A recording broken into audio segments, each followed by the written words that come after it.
Unless you've been absent-minded in this class or have completely given up on IB, you have read The Awakening. To a certain extent, you understand that Edna Pontellier is a married young woman who has taken the idea of independence to a whole nother level. With the help of the people around her, Edna went through several awakenings in order to seek the independence that she deserved. Though the same people who encouraged these awakenings also left her in a state of solitude, which eventually led to her ultimate death. But do you understand the deeper context? Just think about it. Were the actions of Edna, such as her series of affairs with Alcea Robin, justified? Like, were all of Edna's behaviors or decisions conscious ones? And how does all of this reflect back onto the psychology of the mastermind herself, Kate Chopin? In this video, we are going to dwell deeper into the mind of the awakening. Edna's journey is broken into 5 stages: limbo, the sea, versus Leonce with a Robin, and finally self-actualization. The first stage is Edna's limbo, and it is exactly how it sounds. She's stuck in between becoming an Adele, a motherly woman who is the supposed epitome of women during the Victorian era, and becoming a Reyes, an independent woman who devotes her life to her music. She might not have been the caring mother to her children like Adele, but she would never rebel against decisions that her husband had made. Though her bath with Robert started to pave the way of her own path, for a certain light was beginning to dawn dimly within her. Despite this, she doesn't realize that she was starting to walk on this newly paved path until her first successful swim, which embarks her second stage, the sea.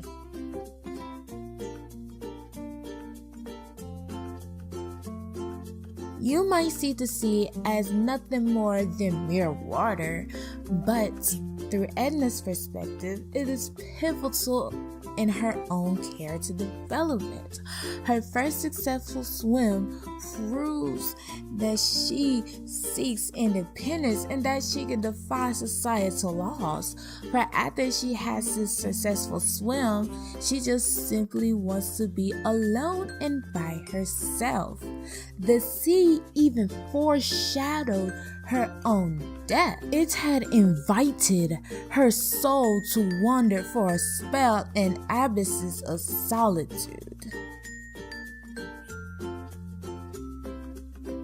Why don't you show me his letters then? Ever you beg for them? Can I refuse you anything? Oh, you cannot deceive me. And Mademoiselle approached her beloved instrument and began to play. Edna did not at once read the letter. She sat holding it in her hand while the music penetrated her whole being like an effluence, warming and brightening the dark places of her soul. It prepared her for joy and exultation. Chopin 85-86. This section will focus on Edna's move into the pigeon house and her discovery of Robert's letters to Mademoiselle. During Edna's many visits to Mademoiselle's apartment, she informs her of her plans to move into the pigeon house. Reyes remarks that she doesn't understand Edna's reasons for doing this. Edna states that she plans a big party, a celebration of her leaving her husband's home. However, she plans for him to pay for this out of pocket. Along with this, Edna states that she's tired of looking after that big house. It never seemed like hers anyway, like home. This can imply both some naivety and some being spoiled. Edna takes many things she has for granted. Remember when Madame Ratignolle told her she behaved like a child. Secondly, Edna, when reading Robert's letters from Mexico to Mademoiselle, she falls victim to infatuation yet again. She is first in disbelief that Robert wrote to Mademoiselle and not her. Edna pesters Reyes into letting her read the letters. Then once reading them with the piano accompanying her, she begins to sob, a torrent of emotions gushing forth.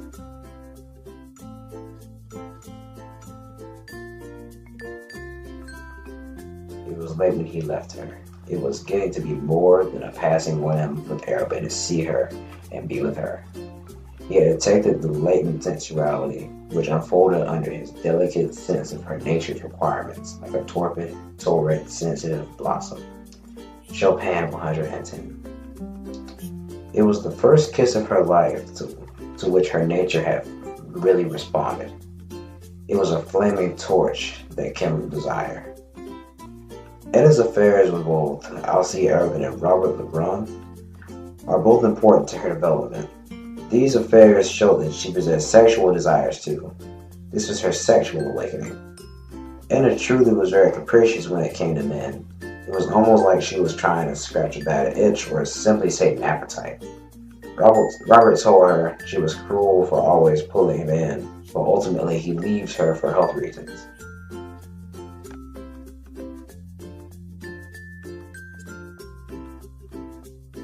Robert finally returns to New Orleans, and Edna can't wait to finally confess her love for him.